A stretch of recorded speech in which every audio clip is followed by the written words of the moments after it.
নিরাপদ ও মানবিক বাংলাদেশের ইশতেহার। 5টি মৌলিক বিষয়ে হাঁ বলতে চায়, আর তা যথাক্রমে সততা, ঐক্য, ইনসাফ, দক্ষতা ও কর্মসংস্থান। যেভাবে কিছু বিষয়ে আমাদের অবস্থান স্পষ্টভাবে হাঁ এর পক্ষে, ঠিক তেমনি 5টি বিষয়ে আমাদের অবস্থান দ্ব্যর্থহীনভাবে না। আমরা শক্তভাবে না বলতে চাই দুর্নীতি, ফ্যাসিবাদ, আধিপত্যবাদ, বেকারত্ব ও চাঁদাবাজিকে। আজ আমরা শুধু একটি ঘোষণাপত্র প্রকাশ করছি না, আজ আমরা ঘোষণা করছি আগামী 5 বছরের বাংলাদেশের পথচিত্র। একটি এমন বাংলাদেশের অঙ্গীকার যেখানে থাকবে ন্যায় বিচার, সুশাসন ও মানবিক মর্যাদা, যেখানে সরকার হবে জনগণের সেবক এবং জবাবদিহিমূলক প্রতিনিধি। এই লক্ষ্য সামনে রেখে আমরা প্রকাশ করতে চলেছি বাংলাদেশ জামায়াতে ইসলামের নির্বাচনী ইশতেহার 2026। আমরা চাই এমন একটি বাংলাদেশ যেখানে মানুষ নিরাপদে বাঁচবে, মর্যাদার সাথে বাঁচবে এবং ন্যায় ও ইনসাফের সাথে এগিয়ে যাবে। এই অঙ্গীকার নিয়েই আমাদের নির্বাচনী ইশতেহারের নামকরণ করা হয়েছে নিরাপদ ও মানবিক বাংলাদেশের ইশতেহার। আমাদের ইশতেহারটি 10টি মূল বিষয়কে কেন্দ্র করে তৈরি করা হয়েছে। প্রতিটি বিষয়ই এক একটি স্তম্ভের মতো, যা আমাদের নীতির ভিত্তি এবং দৃষ্টিভঙ্গি নির্দেশ করে। আমরা যথাক্রমে রাষ্ট্রের সকল নাগরিকের সাথে সমস্বরে 5টি মৌলিক বিষয়ে হাঁ বলতে চাই, আর তা যথাক্রমে সততা, ঐক্য, ইনসাফ, দক্ষতা ও কর্মসংস্থান। যেভাবে কিছু বিষয়ে আমাদের অবস্থান স্পষ্টভাবে হাঁ এর পক্ষে, ঠিক তেমনি 5টি বিষয়ে আমাদের অবস্থান দ্ব্যর্থহীনভাবে না। আমরা শক্তভাবে না বলতে চাই দুর্নীতি, ফ্যাসিবাদ, আধিপত্যবাদ, বেকারত্ব ও চাঁদাবাজিকে। এই 10টি বিষয়ে আমাদের অবস্থান নির্ধারণ করে দেয় আমাদের দৃষ্টিভঙ্গি, আর এই দৃষ্টিভঙ্গিকে বাস্তবে রূপ দিতে বাংলাদেশ জামায়াতে ইসলামী আগামী 5 বছরের সরকার পরিচালনায় 26টি বিষয়কে অগ্রাধিকার দেবে। 1. জাতীয় স্বার্থে আপোষহীন বাংলাদেশ। এই স্লোগানের আলোকে স্বাধীনতা, সার্বভৌমত্ব ও জাতীয় স্বার্থে আপোষহীন রাষ্ট্র গঠন, ন্যাশনাল ইন্টারেস্ট। 2. বৈষম্যহীন, ন্যায় ও ইনসাফ ভিত্তিক একটি মানবিক বাংলাদেশ গঠন, সোশিয়াল জাস্টিস। 3. যুবকদের ক্ষমতায়ন এবং রাষ্ট্র পরিচালনায় তাদেরকে প্রাধান্য দেয়া, ইউথ ফার্স্ট। 4. নারীদের জন্য নিরাপদ, মর্যাদাপূর্ণ ও অংশগ্রহণমূলক রাষ্ট্র গঠন। 5.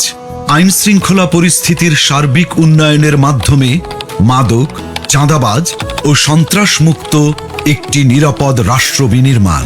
6. সকল পর্যায়ে সৎ নেতৃত্ব প্রতিষ্ঠা ও প্রাতিষ্ঠানিক সংস্কারের মাধ্যমে দুর্নীতিমুক্ত রাষ্ট্র গঠন। 7. প্রযুক্তি নির্ভর আধুনিক ও স্মার্ট সমাজ গঠন। 8. প্রযুক্তি, ম্যানুফ্যাকচারিং, কৃষি ও শিল্প সহ নানা সেক্টরে ব্যাপক ভিত্তিক কর্মসংস্থান সৃষ্টি, সরকারি চাকুরিতে বিনামূল্যে আবেদন, মেধার ভিত্তিতে নিয়োগ ও সকল ধরনের বৈষম্য দূরীকরণ। 9. ব্যাংক সহ সার্বিক আর্থিক খাতে সংস্কারের মাধ্যমে আস্থা ফিরিয়ে এনে বিনিয়োগ ও ব্যবসা বান্ধব টেকসই ও স্বচ্ছ অর্থনীতি বিনির্মাণ। 10.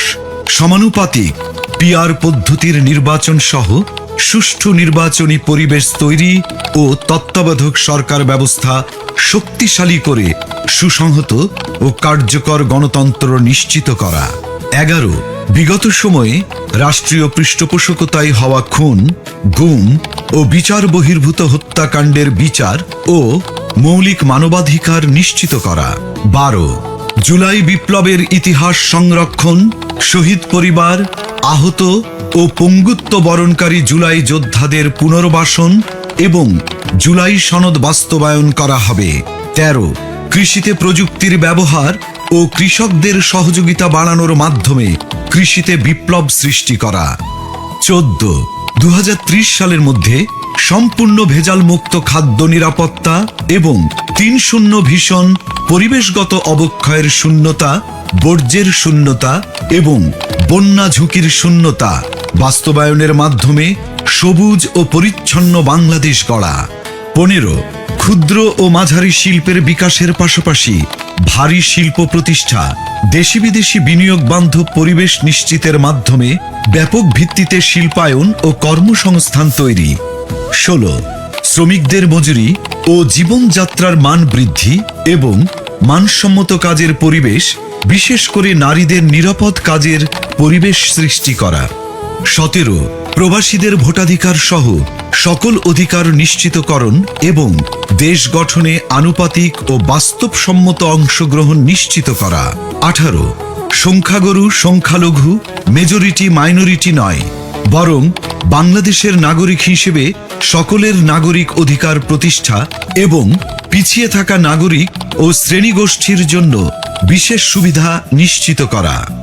19 আধুনিক ও সার্বজনীন স্বাস্থ্যসেবা প্রদান এবং গরিব ও অসহায় জনগোষ্ঠীর জন্য পর্যায়ক্রমে বিনামূল্যে উন্নত চিকিৎসা নিশ্চিত করা। 20 সমসাময়িক বিশ্বের চাহিদাকে সামনে রেখে শিক্ষা ব্যবস্থার মৌলিক সংস্কার এবং পর্যায়ক্রমে বিনামূল্যে শিক্ষা নিশ্চিত করা। 21 দ্রব্যমূল্য ক্রয় ক্ষমতার মধ্যে রেখে স্থিতিশীলতা নিশ্চিত করা এবং অন্যান্য মৌলিক চাহিদার পূর্ণ সংস্থানের নিশ্চয়তা। 22 যাতায়াত ব্যবস্থাকে ঢেলে সাজানো এবং রাজধানীর সাথে দেশের বিভাগীয় শহরগুলোর সড়ক রেলপথের দূরত্ব পর্যায়ক্রমে 2 থেকে 3 ঘন্টায় নামিয়ে আনা, দেশের আঞ্চলিক যোগাযোগ ও ঢাকার অভ্যন্তরীণ যাতায়াত ব্যবস্থায় মৌলিক পরিবর্তন আনা। 23 নিম্ন ও মধ্যবিত্ত পরিবারের জন্য স্বল্প মূল্যে আবাসন নিশ্চিত করা। 24 ফ্যাসিবাদী ব্যবস্থার পূর্ণ বিলাপে চলমান বিচার ও সংস্কার কার্যক্রমকে অব্যাহত রেখে বাংলাদেশে ফ্যাসিবাদ ব্যবস্থার পুনর্জন্ম রোধ করা। 25 সার্বজনীন সামাজিক নিরাপত্তা ব্যবস্থা চালু করার মাধ্যমে নিরাপদ কর্মজীবন ও পর্যায়ক্রমে সকল নাগরিকদের আন্তর্জাতিক মানের সামাজিক নিরাপত্তা নিশ্চিত করা। 26 সকল পর্যায়ে স্বচ্ছতা ও জবাবদিহিতার মাধ্যমে সুশাসন নিশ্চিত করে একটি সুখী ও সমৃদ্ধ কল্যাণ রাষ্ট্র প্রতিষ্ঠা। বিষয়ভিত্তিক স্পষ্ট দিক নির্দেশনা দিতে আমরা আমাদের নির্বাচনী ইশতেহারকে 8টি প্রধান ভাগে বিভক্ত করেছি। প্রতিটি ভাগ তৈরি করা হয়েছে দেশের বাস্তবতা, জনগণের চাহিদা এবং আগামীর সম্ভাবনাকে সামনে রেখে। এই 8টি ভাগ হল: 1 জুলাই বিপ্লবের আকাঙ্ক্ষায় একটি বৈষম্যহীন, শক্তিশালী ও মানবিক বাংলাদেশ। 2 আত্মনির্ভরতার পথে নিজ পায়ে দাঁড়ানোর প্রত্যয়। 3 টেকসই অর্থনৈতিক উন্নয়ন ও ব্যাপকভাবে কর্মসংস্থান সৃষ্টি। 4 স্বনির্ভর কৃষি ও প্রকৃতির স্বাভাবিক বিকাশের মাধ্যমে পরিবেশ বান্ধব উন্নয়ন। 5 মানব সম্পদ উন্নয়ন ও জনগণের মৌলিক জীবন মানের উন্নয়ন। 6 সমন্বিত অবকাঠামোগত উন্নয়ন। 7 যুবকদের নেতৃত্বে প্রযুক্তি বিপ্লব ও সমৃদ্ধ বাংলাদেশ। 8 সবার জন্য অন্তর্ভুক্তিমূলক রাষ্ট্র।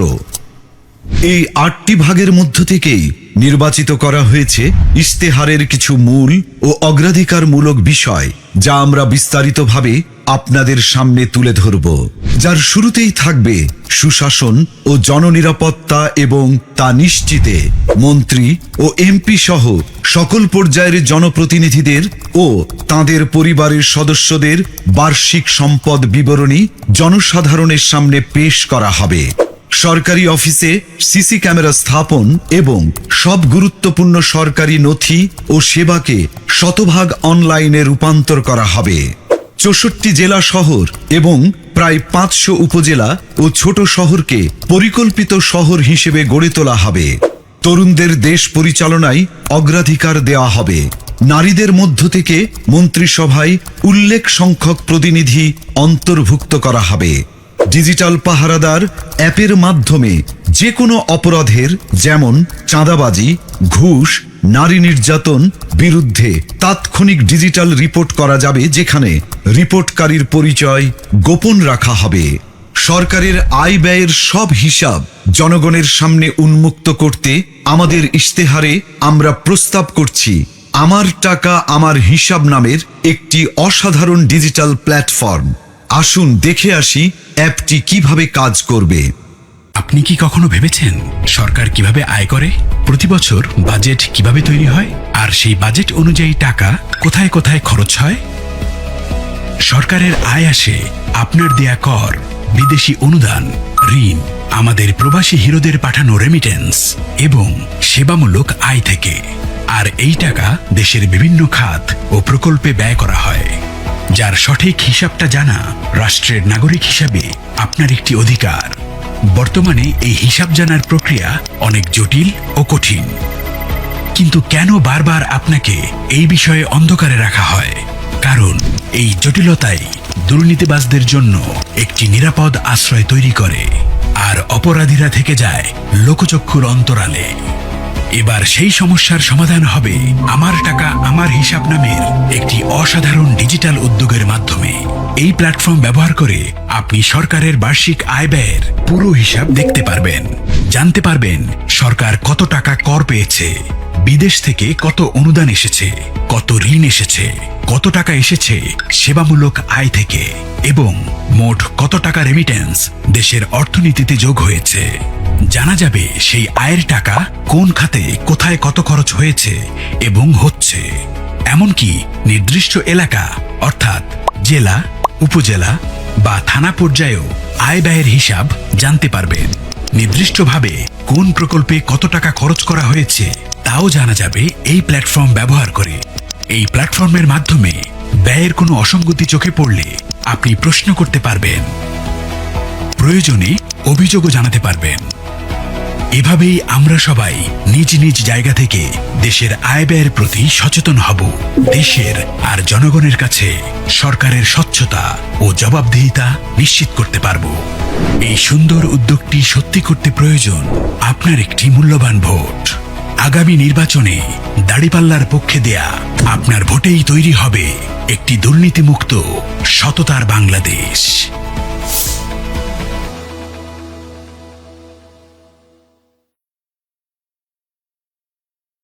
এর পাশাপাশি জননিরাপত্তা নিশ্চিত করার লক্ষ্যে চাঁদাবাজি, দুর্নীতি, সন্ত্রাস ও সামাজিক অপরাধ দমনে আমরা নিয়ে এসেছি ডিজিটাল পাহারাদার অ্যাপ। আসুন এখন অ্যাপটি সম্পর্কে আমরা বিস্তারিত জেনে আসি। প্লে স্টোর বা অ্যাপ স্টোর থেকে ডিজিটাল পাহারাদার অ্যাপটি ডাউনলোড করুন। আপনার ফোন নাম্বার দিয়ে রেজিস্ট্রেশন করুন। 6 সংখ্যার গোপন পিনটি সেট করুন। কোন ধরনের অভিযোগ দিতে চান তা সিলেক্ট করুন। অভিযোগের প্রমাণ সংযুক্ত করার জন্য ছবি, ভিডিও, অডিও রেকর্ড করুন অথবা মেসেজ টাইপ করুন। অভিযোগটি পূর্বে রেকর্ড করা থাকলে ছবি, ভিডিও, অডিও আপলোড করুন। আমি উপরের শর্তাবলী পড়েছি, এই লেখাটিতে টিক মার্ক দিন, তারপর জমা দিন বাটনে ক্লিক করুন। অভিযোগের 24 ঘন্টার ভেতরে দ্রুততম সময়ে ব্যবস্থা গ্রহণ করা হবে। আপনার অভিযোগটির অগ্রগতি অ্যাপটির মাধ্যমে ট্র্যাক করতে পারবেন। অভিযোগটির সর্বশেষ তথ্য আপনাকে SMS এর মাধ্যমে জানানো হবে। চাঁদাবাজি এর পাশাপাশি দুর্নীতি, ঘুষ, মাদক, সন্ত্রাস, বুলিং বা ইফটিজিং ও অপহরণ সংক্রান্ত অভিযোগ দিতেও অ্যাপটি ব্যবহার করতে পারবেন। অভিযোগকারীর নিরাপত্তা নিশ্চিত করার জন্য পরিচয় গোপন রাখা হবে। এখন আমরা আলোচনা করব অর্থনীতিকে শক্তিশালী করতে আমাদের প্রস্তাবিত কর্মপরিকল্পনা নিয়ে। 2040 সালের মধ্যে আমরা বাংলাদেশের অর্থনীতিকে $2 ট্রিলিয়ন উন্নীত করব, যেখানে মাথাপিছু আয় দাঁড়াবে $10,000। কর্পোরেট ট্যাক্স পর্যায়ক্রমে 20% এর নিচে নামিয়ে আনা হবে। বাংলাদেশে সকল ইসলামী ব্যাংক ও বীমা খাতের বিকাশে সহায়তা করা হবে। বিদেশে পাচারকৃত অর্থ ফেরত আনার লক্ষ্যে কার্যকর ব্যবস্থা গ্রহণ করা হবে। করমুক্ত আয়ের সীমা ক্রমান্বয়ে বৃদ্ধি করে 6 লাখ টাকা পর্যন্ত উন্নীত করা হবে। অর্থনৈতিক কর্মকাণ্ড গতিশীল করার মাধ্যমে জিডিপি প্রবৃদ্ধির হার ক্রমান্বয়ে 7% উন্নীত করা হবে। আমাদের ইশতেহারের আরেকটি অন্যতম প্রধান অগ্রাধিকার যুব সমাজ ও কর্মসংস্থান। কারণ বাংলাদেশের এই তরুণদের দক্ষ ও কর্মক্ষম করে তুলতে পারলে বাস্তবায়িত হবে সমৃদ্ধ বাংলাদেশের স্বপ্ন। 5 বছরে 1 কোটি তরুণ তরুণীকে দক্ষতা ও প্রযুক্তি নির্ভর আন্তর্জাতিক মানের প্রশিক্ষণ দেওয়া হবে। কর্মসংস্থান না হওয়া পর্যন্ত ন্যূনতম 2 বছরের জন্য শিক্ষিত বেকারদের মাসে 10,000 টাকা করে কর্জে হাসানা সুদমুক্ত দক্ষতা উন্নয়ন ফি দেওয়া হবে। দক্ষতা যেমন বিদেশি ভাষা, আইটি, কম্পিউটার মেগা উন্নয়ন করলে কলেজ থেকে বিশ্ববিদ্যালয় পর্যন্ত প্রতি ছাত্রকে ফি প্রদান করা হবে। দক্ষতা প্রকল্পের মাধ্যমে সরকারি ব্যবস্থাপনায় জেলাভিত্তিক human skill development zone SDZ গঠন করে বিনামূল্যে প্রয়োজনীয় প্রশিক্ষণ প্রদানের মাধ্যমে যুব সমাজকে দক্ষ মানব সম্পদে রূপান্তর করা হবে। আসুন দেখে আসি দক্ষতা অ্যাপটি কিভাবে কাজ করবে। দক্ষতা অ্যাপটি প্লে স্টোর বা অ্যাপ স্টোর থেকে ডাউনলোড করো অথবা ওয়েবসাইটে ভিজিট করো। নির্ধারিত ফর্মে পরিচয়, ঠিকানা, শিক্ষাগত যোগ্যতা এবং পছন্দের দক্ষতা সিলেক্ট করো ও অন্যান্য তথ্য দিয়ে রেজিস্ট্রেশন করো। অ্যাপ থেকে কনফার্মেশন পেজে দেওয়া তথ্য অনুযায়ী নির্ধারিত তারিখে ও স্থানে প্রয়োজনীয় সকল কাগজপত্র সহ উপস্থিত থাকো। নির্ধারিত স্থানে বিশেষজ্ঞদের পরামর্শে তোমার প্রশিক্ষণের বিষয় নির্ধারণ করা হবে এবং তোমার ভর্তি প্রক্রিয়া সম্পন্ন করা হবে। প্রশিক্ষণের সময়ে প্রশিক্ষণের খরচ, থাকা খাওয়ার খরচ এবং সম্মানী সরকার বহন করবে। প্রশিক্ষণ শেষে চাকুরি, ক্ষুদ্র ব্যবসা, বিদেশ গমন ও অন্যান্য কর্মসংস্থানের উদ্যোগ গ্রহণে সরকার সহযোগিতা করবে।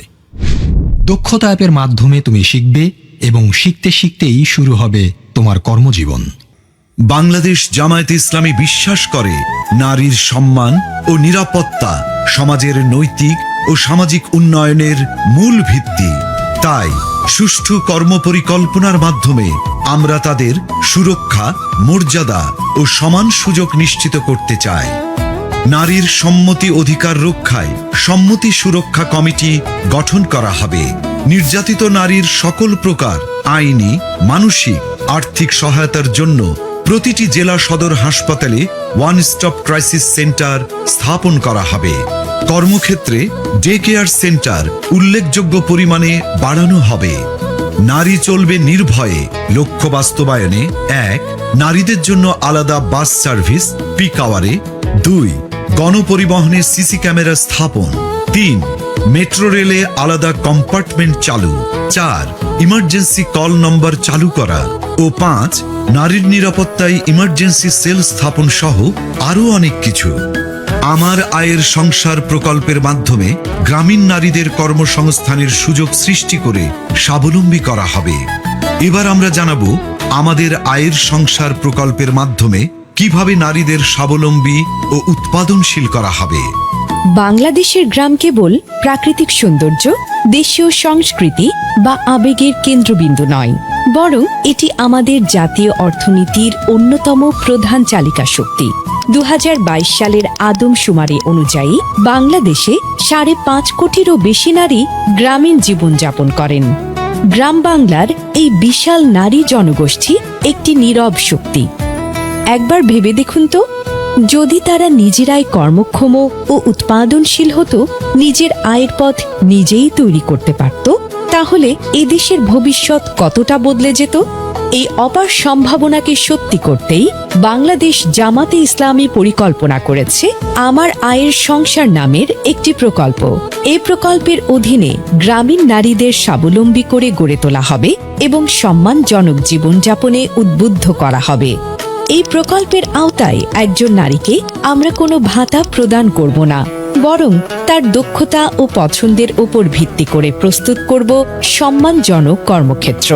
এই প্রকল্পে থাকবে হাতের কাজ ও সেলাই, অনলাইন ফ্রিল্যান্সিং, উঠান কৃষি, হাঁস মুরগির খামার, গবাদি পশুপালন, মাছ চাষ ইত্যাদি।